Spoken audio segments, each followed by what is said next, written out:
ॐ सहना भवतु सहनौ भुनक्तु सह वीर्यं करवावहै तेजस्विनावधीतमस्तु मा विद्विषावहै।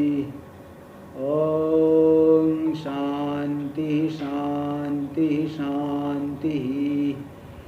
शङ्करं शङ्कराचार्यं केशवं बादरायणं सूत्रभाष्यकृतौ वन्दे भगवन्तौ पुनः पुनः। ईश्वरो गुरुरात्मेति मूर्तिभेदविभागिने व्योमवद्व्याप्तदेहाय दक्षिणामूर्तये नमः। ॐ शान्ति शान्ति शान्तिः। कृष्ण यजुर्वेदीय कठोपनिषद पर विचार कर रहे हैं हम लोग। इसके द्वितीय अध्याय की द्वितीय वल्ली पर विचार चल रहा है। यहाँ पे दिखा रहे थे अनेक तार्किक बुद्धि से विचलित अंतःकरण वाले। ये जो ऋजु बुद्धि नाम है, वैसे तो कई पुस्तकों में मोतीलाल बनारसी दास में भी यही पाठ है और गीता प्रेस वाले में भी आप लोग बता रहे यही पाठ है, अनऋजु। लेकिन वो हमारे जो षष्ठ पीठाधीश्वर महाराज जी ने ऋजु बुद्धि नाम ऐसे पाठ को स्वीकार किया है। मतलब उनकी पुस्तक में भी ये पाठ भी है, अनऋजु बुद्धि नाम भी है। लेकिन वो क्या करते, जो पाठ सही रहता उसको लाल रंग से वो पेन से जो है वो हाईलाइट किए हुए अपने हर पुस्तक में। तो वही उन्हीं पाठ को हम लोग मानते हैं, जो मतलब षष्ठ पीठाधीश्वर जी जो पाठ मानते हैं उसी पाठ के अनुसार हम लोग चलते हैं। इसलिए महाराज जी कई जगह कई पुस्तकों में मैं देखता हूँ, मैं बोलता हूँ ऐसा नहीं, ऐसा पाठ है, वहाँ ओंकारेश्वर में सुधारा गया है, वो सुधारा गया है। फिर महाराज जी देखते हैं तो षष्ठ पीठाधीश्वर वाले पाठ को ही मानते हैं। महाराज जी बोलते नहीं, वो नहीं, यही ठीक है। तो इसलिए ऋजु बुद्धि नाम वाला जो पाठ है हमारा, ये ठीक ही है, कोई गलत नहीं है। और तात्पर्य लीजिए उसका कि सरल बुद्धि वाले इसलिए विचलित हो जाता है उनका अंतःकरण, और अनऋजु वाला भी घट जाएगा, कुटिल बुद्धि वाले। लेकिन यहाँ सरल बुद्धि वाले होने से बहुत उनका मन जो है विचलित हो जाता है, सुन करके इधर उधर। अगर बहुत अभ्यास नहीं किए हैं तो अन्य तार्किकों की मत को सुन करके उनका अंतःकरण विचलित हो जाता है। इसलिए वो आत्म एकत्व विज्ञान बुद्धि में उपस्थित उनके नहीं हो पाता, दृढ़ नहीं हो पाता। इसलिए बारंबार ये श्रुति उसका प्रतिपादन में आदर कर रही है। इसमें यहाँ दिखा दी एक अग्नि जैसे लकड़ी जिस प्रकार की है, अग्नि उसमें प्रविष्ट होकर के भी उसी प्रकार से दिखाई पड़ती है। ऐसे ही सभी भूतों प्राणियों के अंतरात्मा उस जैसे जैसा शरीर है उसी रूप वाला दिख रहा है, और बाहर भी अविकारी रूप से विद्यमान है। तो उपाधि के अनुसार दिखने पर भी उपाधि से के धर्मों से रहित है। वायु के दृष्टांत से भी यही बताए। फिर यहाँ अब देखिए आगे शंका, टीका में पहले देखिए पेज नंबर 106 पेज पे 11वें मंत्र की पहले टीका देखिए। परमात्मा दुखी स्यात् दुख्याभिन्नत्वात् लोकवत्। अगर परमात्मा और जीवात्मा में अभेद है तब तो दुखी जीवात्मा से अभिन्न होने से परमात्मा भी दुखी हो जाए।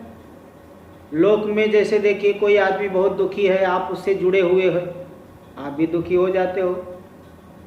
कोई किसी का मरण हो गया तो जो जुड़े हुए लोग वो भी रोने लगते हैं। वो इस तरह से दुखी के साथ संबंध होने से अन्य व्यक्ति भी दुखी हो जाता है।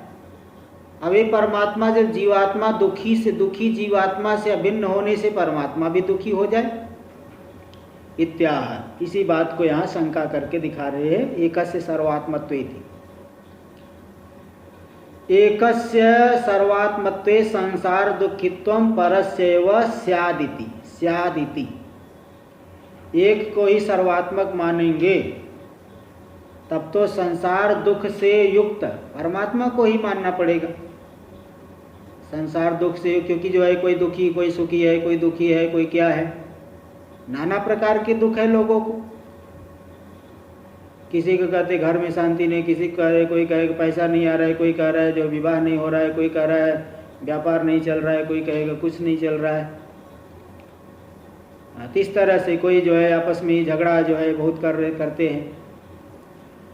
कोई जो है विवाह नहीं कर हो रहा है, कोई विवाह हो के तो तलाक हो गया, वो परेशान हो रहा है, कोर्ट के चक्कर काट रहा है। तो ये बड़ा दुख, बहुत नाना प्रकार के दुख है लोगों को। इस तरह से एक ही परमात्मा अगर सबकी आत्मा है तो बताओ उसको कितना दुख होगा, बहुत ज़्यादा जो है दुखी हो जाएगा।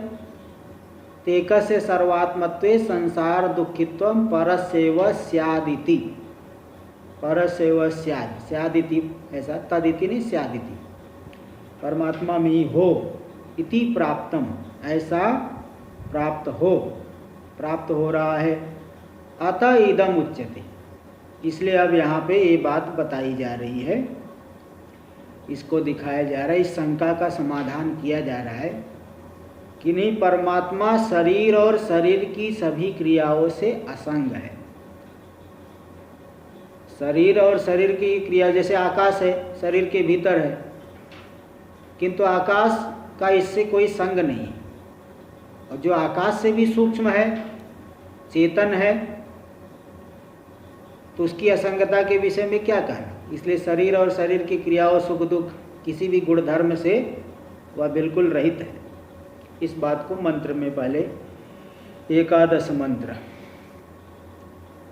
सूर्यो यथा सर्वलोकस्य चक्षुर न लिप्यते चाक्षुषैर्बाह्य दोषैः, एकस्तथा सर्वभूतांतरात्मा न लिप्यते लोक दुखेन बाह्यः। सूर्यो यथा सर्वलोकस्य चक्षुर, जैसे सूर्य सभी प्राणियों की चक्षु है, मतलब चक्षु का अनुग्राहक है। प्रकाश न हो तो आँख से कुछ भी नहीं दिखाई पड़ेगा।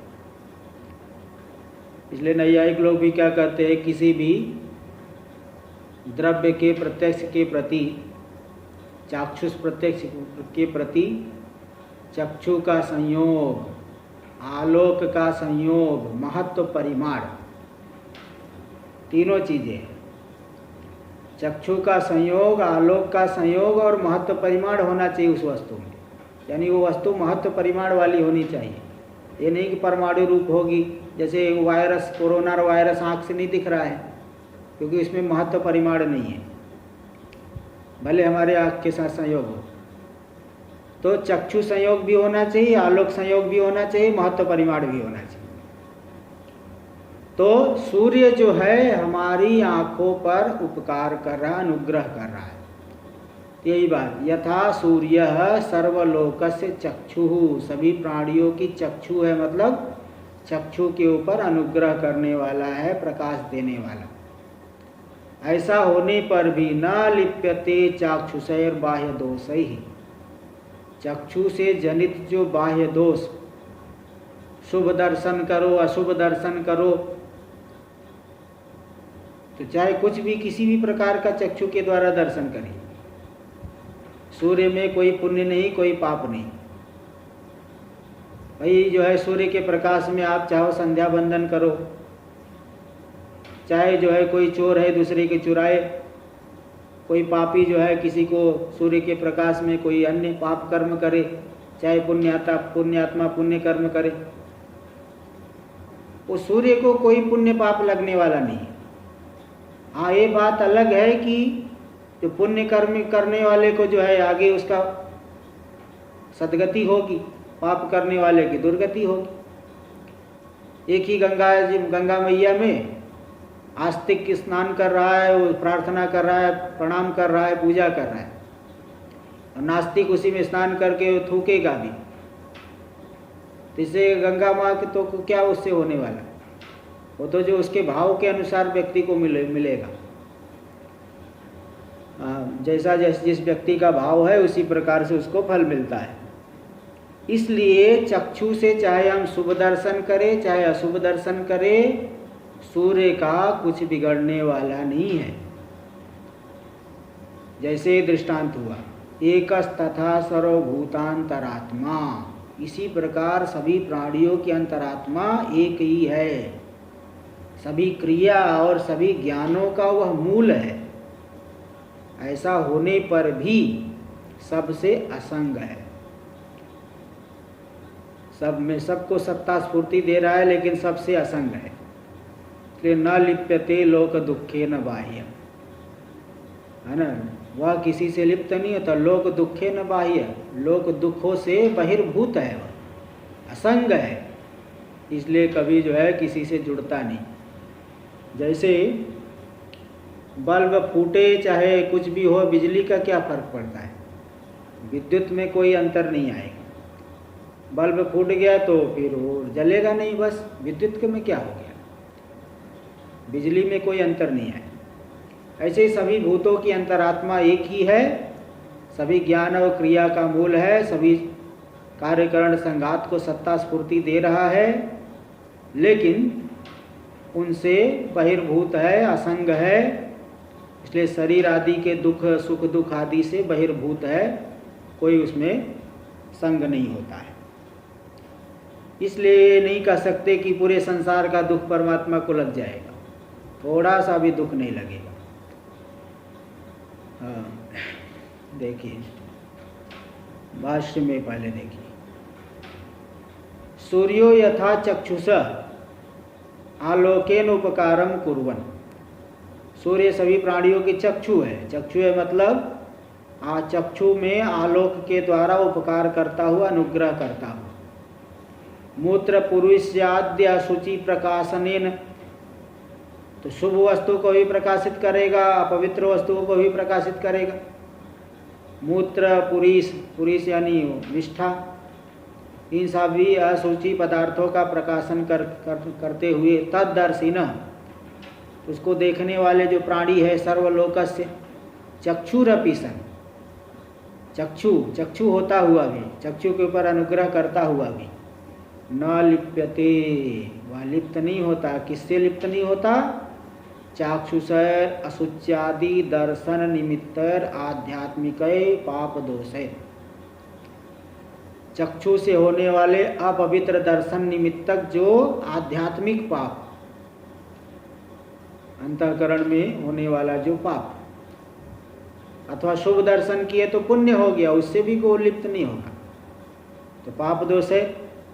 और बाह्य अशुच्यादि संसर्ग दोष है।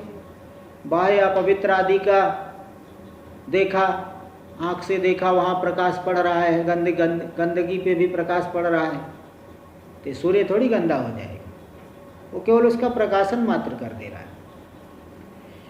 एकस सन तथा सर्वभूतांतरात्मा, इसी प्रकार तथा नहीं, उसी तरह से सूर्य के समान ही सभी प्राणियों की अंतरात्मा एक ही है। वह न लिप्यते लोक दुखे न बाह्य, वह लोक दुख से लिप्त नहीं होता, क्योंकि बाह्य बहिर्भूत है, असंग है।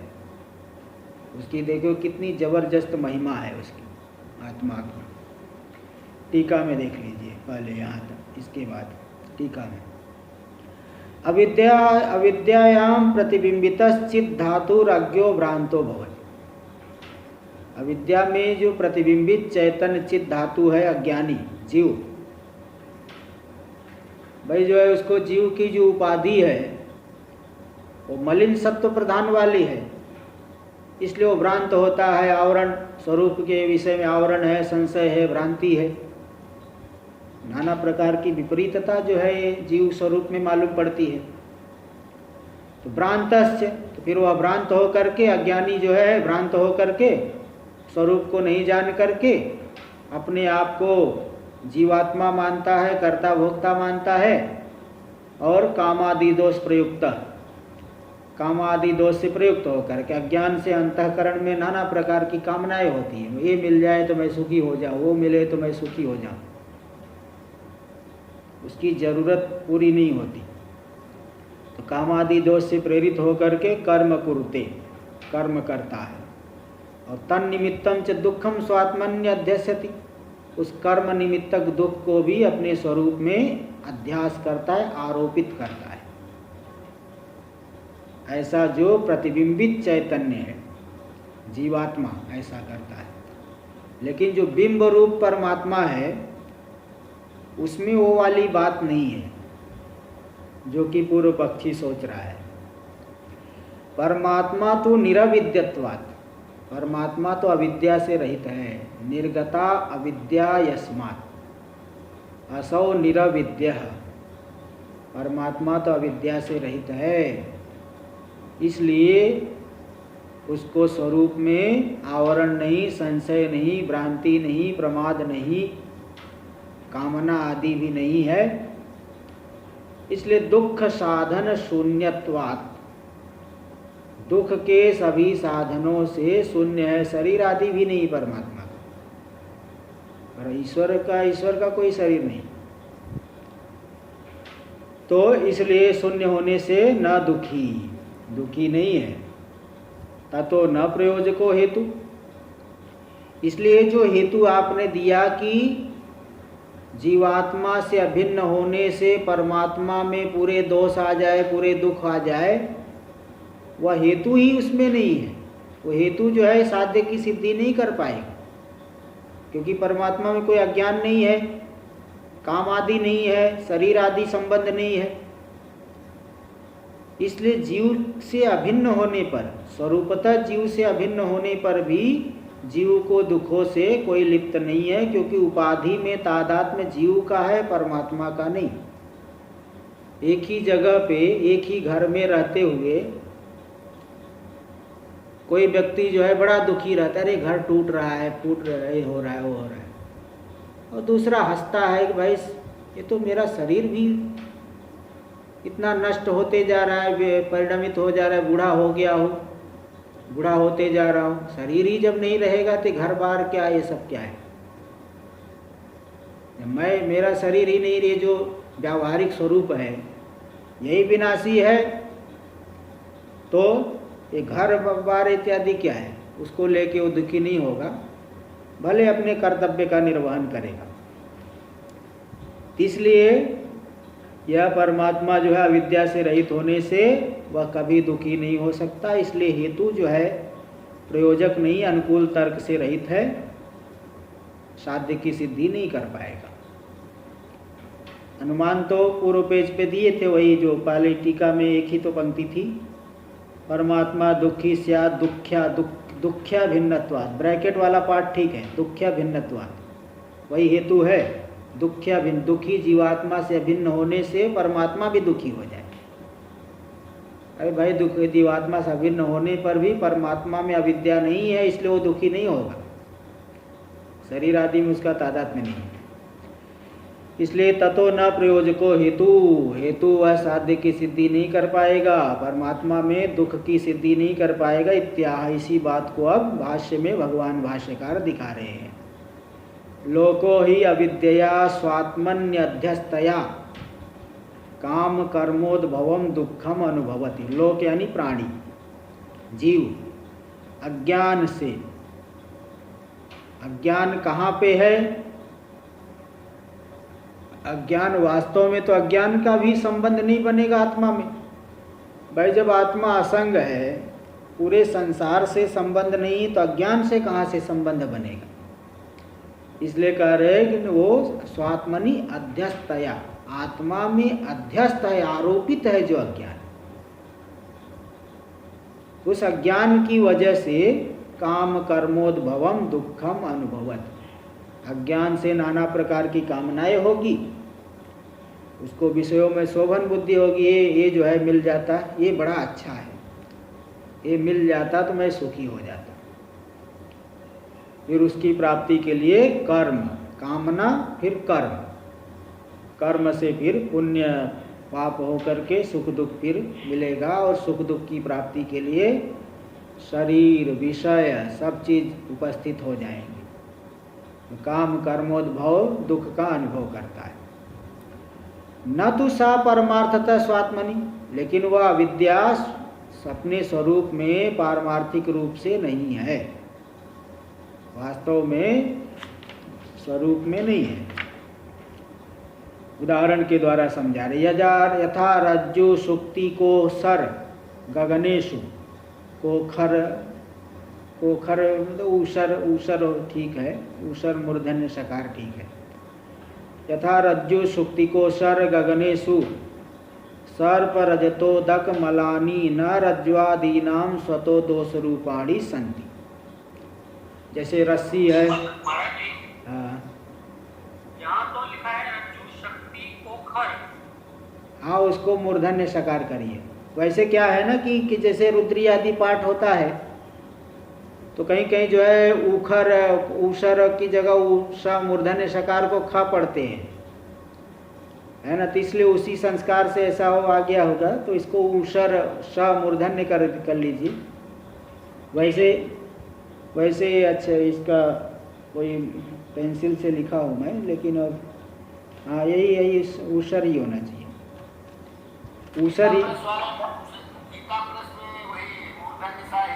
मूर्धन्य सा है ना, हाँ वही ठीक है, वही लेना ठीक है। ऊखर भी कहीं कहीं प्रयोग हो जाता है। 1 मिनट जरा देखता हूँ आपटे कोश में ऊखर प्रयोग हुआ है क्या।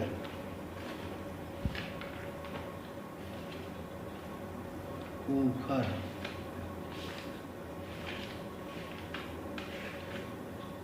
वैसे ऊसर होता है।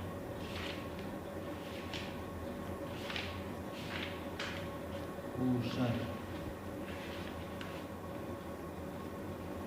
नहीं, ऊसर आपटे कोश में तो दिया ही नहीं। ऊखा नहीं दिया, कोई बात नहीं, कोई विशेष बात होगी मैं बता दूंगा। चलिए देखिए, तो जैसे रज्जु सुक्तिकोशर गगनेशु सर्प रजतोदक मलानी न रज्ज्वादीनाम स्वतो दोष रूपाणी संति। रस्सी में जो है भ्रांति से सर्प दिख गया, क्रम से लेना, रज्जु में सर्प दिखा, सुक्तिका में भ्रांति से रजत दिख गया, और ऊसर भूमि में वो उदक दिख गया। ऊसर भूमि सफ़ेद सफ़ेद होती है, सूर्य की किरणें पड़ने से वहाँ पे उदक जल बुद्धि होगी, और गगन में मलिनता, आकाश में बादल छा गया वो मलिनता। तो रज्जु सुक्तिका ऊसर और गगन में क्रम से सर्प रजत उदक मलानी ये सब भ्रांति होती है। वे सभी के सभी न रज्ज्वादीनाम स्वतो दोष रूपाणी संति। रज्जु आदि में स्वाभाविक रूप से दोष रूप नहीं है, स्वाभाविक रूप से वो दोष रूप नहीं है। तो मतलब रस्सी में हमें सर्प दिख रहा है, ऐसा थोड़ी कि सर्प का विष रस्सी में आ जाएगा। सुक्तिका में हमें रजत दिख रहा है, लेकिन हम दौड़ के जाएंगे देखेंगे नहीं, वो रजत नहीं है, सुक्तिका ही है। ऊसर भूमि में कितना भी जल दिखाई पड़े, लेकिन वहाँ ऊसर भूमि ही है, जल नहीं है। और गगन में जो है मेघ आ जाने से मलिनता दिखती है, फिर मेघ हट गए फिर वैसे का वैसे, तो स्वाभाविक रूप से उसमें दोष नहीं है। संसर्गिणी विपरीत बुद्ध्याध्यास निमित्ता तद्दोषवत विभाव्यन्ते। संसर्गी वस्तु में, अधिष्ठान में, रज्जु आदि में विपरीत बुद्धि अध्यास निमित्तक दोष से, विपरीत बुद्धि का अध्यास हो गया, आरोप हो गया, रज्जु में सर्प बुद्धि हो गई, उस सर्प बुद्धि के आरोप से ज्ञानाध्यास हो गया, ये ज्ञानाध्यास इसे कहेंगे, वह इसलिए सर्प का ज्ञान होगा। उस ज्ञानाध्यास रूपी निमित्त से वहाँ पे दोष के समान मालूम पड़ता है, सर्प मालूम पड़ेगा, सुक्तिका में रजत मालूम पड़ेगा, ऊसर में जल मालूम पड़ेगा, गगन में मल मालूम पड़ेगा, तो दोष के समान विभाव्यन्ते, वो मालूम पड़ते हैं, वहाँ पे प्रकट होते हैं, दिखाई पड़ते हैं, लेकिन वो अधिष्ठान इन दोषों से रहित है। न तद्दोषैस्तेषां लेपो, इन दोषों से उनका लेप नहीं है, क्योंकि विपरीत बुद्ध्याध्यास बाह्या ही ते। विपरीत बुद्धि के अध्यास से, आरोप से बहिर्भूत है वे सभी के सभी अधिष्ठान। हमारी दृष्टि में वहाँ दिख रहा है, लेकिन वास्तव में वहाँ नहीं है। तथा इसी प्रकार आत्मनि सर्वो लोकः, इसी प्रकार सभी प्राणी आत्मा में क्रियाकारक फलात्मकं विज्ञानम सर्पादि स्थानीयम विपरीतम अध्यस। क्रियाकारक फलात्मक जो विज्ञान है सर्पादि स्थानी, सर्पादि स्थानी है। विपरीत जैसे रस्सी में सर्प हुआ, सुक्ति में रजत, ऊसर भूमि में जल, गगन में मल, इसी प्रकार सर्पादि स्थानीय है यहाँ पे क्रियाकारक फलात्मकम विज्ञान। मैं गमन करने वाला, मैं भोजन करने वाला, तो अपने को कर्ता मानेगा उस क्रिया का, और फिर मैंने पुण्य कर्म किया, मुझे सुख मिलना चाहिए, मुझे दुख मिलना चाहिए। तो कर्तृत्व भोक्तृत्व क्रियाकारक फलात्मक विज्ञान जीवों को होता है। ये विपरीत ज्ञान है। विज्ञानम सर्पादि स्थानीयम विपरीतम अध्यस। ऐसे विपरीत ज्ञान का आरोप करके, स्वरूप में आरोप करके, फिर तन निमित्तम, और तन निमित्तक जो है उस विज्ञान को लेकर के नाना प्रकार के जो कर्म किया है, तो शुभ कर्म के बल से जो है वो जन्म मरणादि दुखम अनुभवती। जन्म मरणादि नाना योनियों में जाएंगे और जन्म मरण आदि दुखों का आदि से, और जितने भी दुख होते हैं सभी का अनुभव करता है। न तो आत्मा सर्वलोकात्मा, किंतु वह जो आत्मा है सभी प्राणियों की अंतरात्मा होने पर भी, अंतरा आत्मापि सन विपरीत अध्यारोप निमित्तेन लिप्यते लोकदाह दुखेन।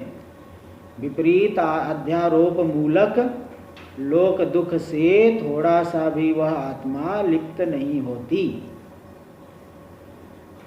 जो प्राणी भले अपने में मानते हैं विपरीत ऐसा अनुभव करके, जैसे भ्रांति हो जाए बैठे बैठे ही जो है घबराने लगता है, डरने लगता है, लेकिन वास्तव में नहीं है कुछ भी। छोटे बच्चे को कहीं अकेले कमरे में छोड़ दो तो रोने लगेगा, भूत आया, लेकिन वास्तव में वहाँ कुछ है नहीं ऐसा।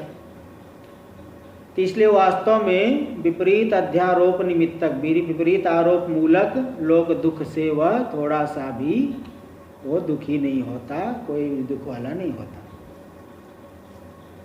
टीका में देख लीजिए, टीका में थोड़ा देखिए। स्वरूपेण भ्रमा विषयत्वम विपरीत बुद्ध्याध्यास बाह्यत्वम यथा। यथा पद जो है अगर नहीं हो तो लिख लेना, यथा शब्द अगर वहाँ नहीं होगा तो लिख लेना। यथा रज्ज्वादी नाम, देखो वो आया ना नीचे। हाँ जी, यहाँ पर स्वरूपेण के बाद रज्जु शब्द डालना चाहिए ना? कहाँ पे? स्वरूपेण के बाद रज्जु शब्द डालना चाहिए। नहीं नहीं, जरूरत नहीं है। क्यों? बड़े महाराज जी का जब मैं सुनता था तो उन्होंने लिखा है ना। क्या बड़े महाराज जी को? स्वरूपेण भ्रमा विषयत्वम विपरीत बुद्धि अध्यास बाह्यत्वम। देखो यहाँ शब्द का अर्थ कर रहे हैं ना, वो जो मंत्र भाष्य में आया संसर्गिणी विपरीत बुद्ध्याध्यास निमित्तात् तद्दोषवत् विभाव्यन्ते, नीचे से दूसरी पंक्ति में आया है विपरीत बुद्धि अध्यास निमित्तात्। तो विपरीत बुद्धि अध्यास से वह, फिर अंतिम पंक्ति में, अंतिम पंक्ति में देखिए विपरीत बुद्धि बुद्ध्याध्यास बाह्या ही ते यानी रज्ज्वादी, तो दिया है आगे देखो। तो विपरीत बुद्धि अध्यास बाह्यत्व रज्जु में क्या है? तो विपरीत बुद्धि अध्यास बाह्यत्व का अर्थ है स्वरूपेण भ्रमा विषयत्वम। स्वरूपेण भ्रम का वह विषय नहीं है रज्जु आदि, यही विपरीत बुद्ध्याध्यास बाह्यत्व है। यथा रज्जु आदि में, तो रज्जु आदि में विपरीत बुद्धि अध्यास बाह्यत्व का क्या मतलब है? स्वरूपेण ब्रह्मा, रज्ज्वादि नाम दे दिए इसलिए देने की जरूरत नहीं है, इसलिए स्वरूपेण ब्रह्मा विषयत्व। तो इसलिए देखिए रज्जु आदि अध्यास विपरीत बुद्धि के अध्यास से बहिर्भूत है, इसका मतलब क्या है? स्वरूपेण वे ब्रह्म के विषय नहीं है। स्वरूपतः वहां कोई भ्रांति नहीं है, लेकिन हमको मालूम पड़ रहा है। तथा चैतन्य से, तो जैसे रज्जु में हो गया विपरीत बुद्धि के अध्यास से बहिर्भूत है, वास्तव में वहां कोई भ्रांति नहीं है, ब्रह्म का विषय वास्तव में नहीं है वो। तथा चैतन्य से उपाधि स्वरूपेण अध्यास आश्रयत्वेपि, इसी प्रकार चैतन्य उपाधि स्वरूप से अज्ञान से अध्यास का आश्रय होने पर भी वह निरुपाधिक बिंब कल्प ब्रह्म रूपेण, उपाधि से रहे जो बिंब के समान जो ब्रह्म है, बिंब कल्प बिंब के सदृश जो ब्रह्म है, ब्रह्म रूपेण अध्यास अनाश्रयत्वात्, बिंब कल्प जो ब्रह्म है ब्रह्म रूप से वह अध्यास का आश्रय नहीं है। भाई जैसे दर्पण के सामने आप खड़े हो गए, दर्पण टेढ़ा है तो मुख भी टेढ़ा दिखेगा, तो उपाधि को लेकर के मुख में मलिनता आदि दर्पण से मालूम पड़ रही है, लेकिन बिंब में मुख में बिंब रूपी मुख में वहाँ ऐसी कोई मलिनता नहीं है। इसी प्रकार उपाधि रूप से अज्ञान की वजह से अध्यास का आश्रय चैतन्य मालूम पड़ने पर भी निरुपाधिक जो बिंबकल्प ब्रह्म रूप से अध्यास का वह आश्रय नहीं है, इसलिए न दुखित प्राप्ति इत्यर्थ, दुख की प्राप्ति आत्मा में नहीं है इत्यर्थ। वास्तव में दुख नहीं, तो बिंब रूप से उसमें कोई दोष नहीं है। प्रतिबिंब रूप से भले वो आप उपाधि के अनुसार प्रतिबिंब का रूप दिख रहा है, लेकिन बिंब रूप से कोई ऐसा दोष नहीं है। देखिए भाष्य में तीसरी पंक्ति, कुतः, क्यों लोग दुख से वह लिप्त नहीं होता? क्योंकि बाह्य विपरीत बुद्धि की अध्यास से बहिर्भूत है। रज्ज्वादिवदेव विपरीत बुद्ध्याध्यास बाह्यो ही स, रज्जु आदि के समान ही विपरीत बुद्धि के अध्यास के आरोप के बहिर्भूत है वह आत्मा। और विपरीत बुद्धि अध्यास बाह्यत्व का क्या मतलब है? अभी टीका में पढ़ दिया था, स्वरूपेण ब्रह्मा विषयत्व, विपरीत बुद्धि के आरोप से बहिर्भूत है, मतलब स्वरूपतः भ्रम का वह विषय नहीं है। इस तरह से वहां आ गया। आगे देखिए, किंच, पहले इसका टीका में दे रहे 12वें मंत्र की, पहले टीका देखिए। परोत्कर्ष दर्शनम पारतंत्र्यम च स्वस्य हीनत्वम दुख कारणम प्रसिद्धम। परोत्कर्ष दर्शनम, दूसरे का उत्कर्ष दर्शन, दूसरा मुझसे बड़ा है ना। जैसे कोई किसी के पास 10 करोड़ रुपए है और पड़ोसी के पास 12 करोड़ है। इस 10 करोड़ वाले के पास कई नौकर लोग काम करते हैं। नौकर लोग सोचते हैं कि हमारे सेठ जी तो बहुत बड़े आदमी है, बहुत सुखी है, लेकिन सेठ जी जा कर के दूसरे के पास रोते हैं कि महाराज जी जो है पड़ोसी के पास मेरे से बहुत पीछे था, कितना आगे निकल गया, वो कितना आगे निकल गया और मैं अभी उसी पीछे ही हूँ, मैं अभी पीछे ही हूँ। इसलिए वो बेचारे बड़े दुखी रहते। तो दूसरे का उत्कर्ष दर्शन ये दुख का कारण है, एक कारण ये हो गया।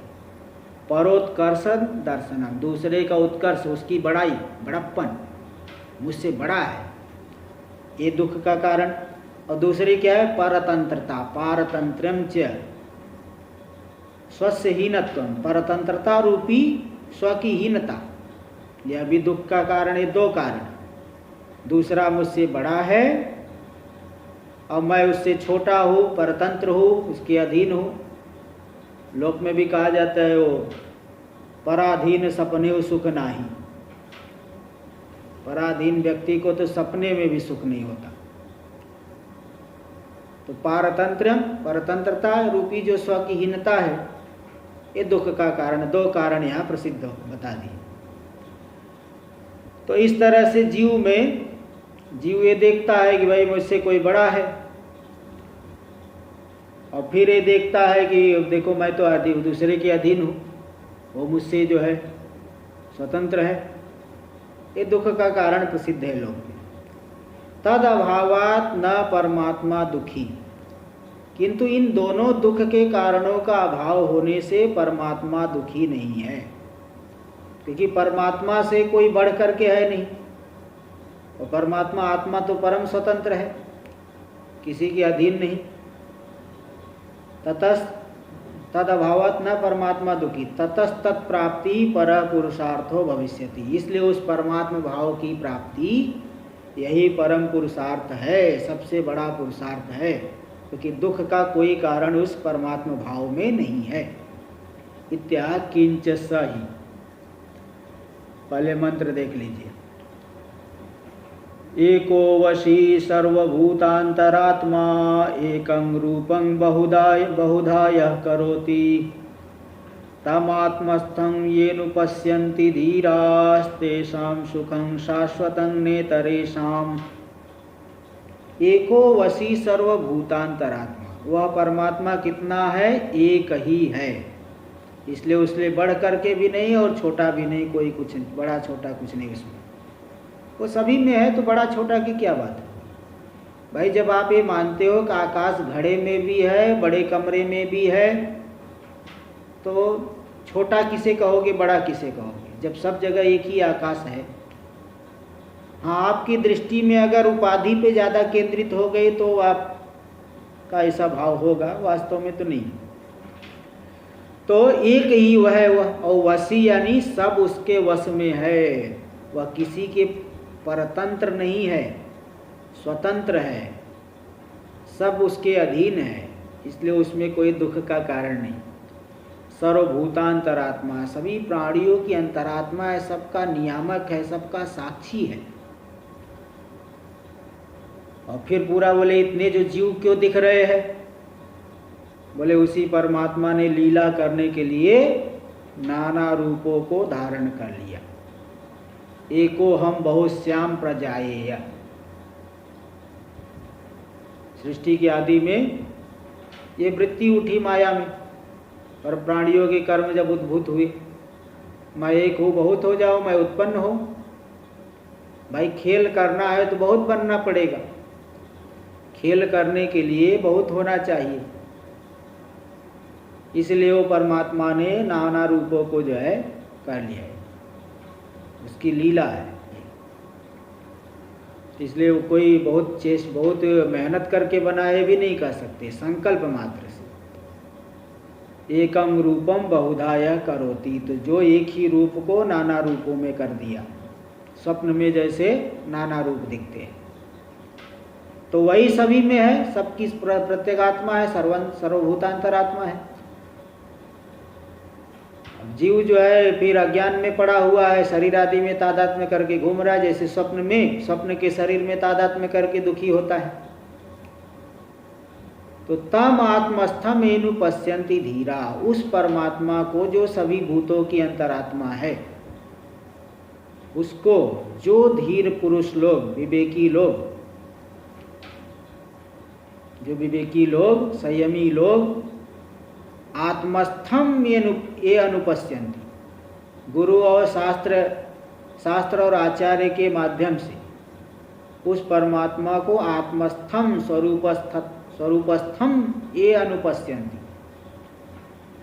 स्वरूपत्वेन जो जानता वही मैं हूँ।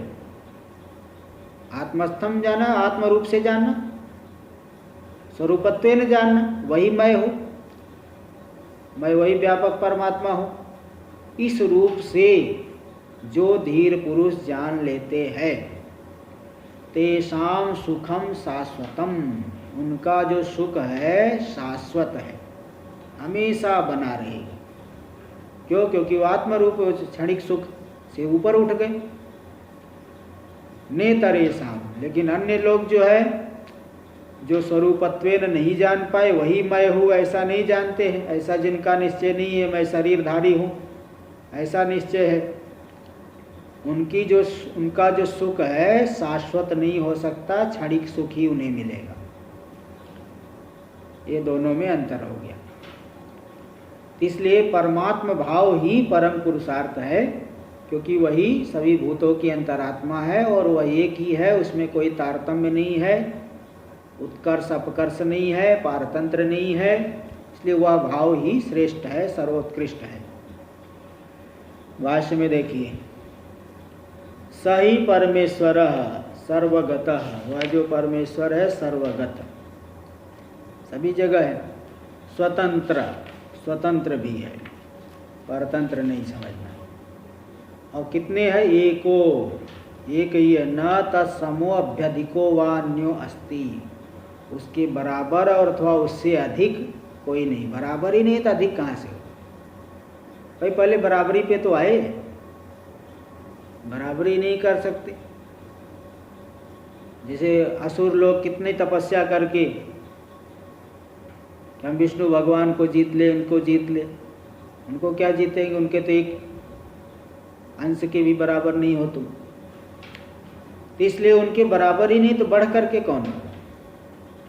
और वह वशी है, वशी, सर्वम ही अस्य जगत वशे वर्तते, पूरा का पूरा जगत उसके अधीन वर्तमान है, सभी के सभी है ना। वह आत्मा क्योंकि किसी भी परिस्थिति के अधीन नहीं, बल्कि पूरा जगत उसके अधीन है। कुतः, क्यों? क्योंकि सर्वभूत भूतांतरात्मा, सभी प्राणियों की अंतरात्मा है, इसलिए सबका नियामक है, सब उसके अधीन है। तो यह था एव एकम एव, क्योंकि वह एक ही है, सदा एक रसम, सदा एक रस है, तो कोई इसमें परिवर्तन नहीं। ऐसे जो आत्मानम विशुद्ध विज्ञान रूपम, विशुद्ध विज्ञान स्वरूप है, तो नाम रूपादि अशुद्धोपाधि भेद वशेन, नाम रूपादि जो अशुद्ध उपाधि है, उस उपाधि की भेद के बल से बहुधा अनेक प्रकारम यह करोति, जो अनेक प्रकार से बना दी। जैसे कोई मूर्तिकार है, अनेक मूर्ति बना दी। इसमें उदाहरण एक आता है ना, को कोई मूर्तिकार है, वो उसका जब मरण काल आया तो बड़ा जो है सजीव मूर्ति बनाने में कुशल था। तो मरण काल जब आ गया तो उसने सोचा यमराज जी को कैसे धोखा दूं मैं। तो उसने 30 मूर्ति बनाई अपनी मतलब एकदम सजीव मूर्ति, देख करके कोई भी लगे अरे तुम जीवित आदमी। तो 30 सजीव मूर्ति बना करके उनके बीच में बैठ गया। अब जो है यमराज जी जब समय हुआ तो अपने दूत को भेजे कि जाओ भाई उसको ले आओ। वो दूत आके देखा, वो चकरा गया। एक आदमी को लाने को बोले, यहाँ तो 31 बैठे हैं। उसने उसका दूत का जो है दिमाग खराब हुआ, भागा भागा यमराज जी के पास पहुंचा। महाराज आप एक को लाने को भेजे, वहाँ 31 बैठे हुए हैं, किसको लाऊं? तो फिर वो यमराज जी भी भागे भागे आए, देखे 31 बैठे हैं। वो देवराज इंद्र के पास गए कि महाराज आपके राज में कितना गलत हो रहा है, एक आदमी का मरण काल आ गया लेकिन वो पकड़ा नहीं जा रहा है। तो फिर वो देवराज इंद्र भी आए भागे भागे, बोले कहाँ है? वो दिखाए कि 31 बैठे हुए। तो देवराज इंद्र उसकी प्रशंसा करने लगे। वो समझ गए कि मनुष्य की कमी क्या होती है। देवराज इंद्र घूम घूम के, अरे वाह कितनी सुंदर मूर्तियाँ बनी है, अगर इसको बनाने वाला मिल जाता तो मैं उसको जरूर पुरस्कार देता। ऐसा सुनते ही वो उठ के खड़ा हो गया, मैं ही वो बनाने वाला। तो देवराज इंद्र बोले चल बेटा मेरे साथ, तू मिल गया, तुझे पुरस्कार वही देंगे। तो इसी तरह से यहाँ पे अनेक पूरे संसार को बना दिया। नाम रूपादि अशुद्ध उपाधि के भेद के बल से मलिन उपाधि है, तो बहुधा अनेक प्रकारम यह करोति, अनेक प्रकार से वो बना दिया।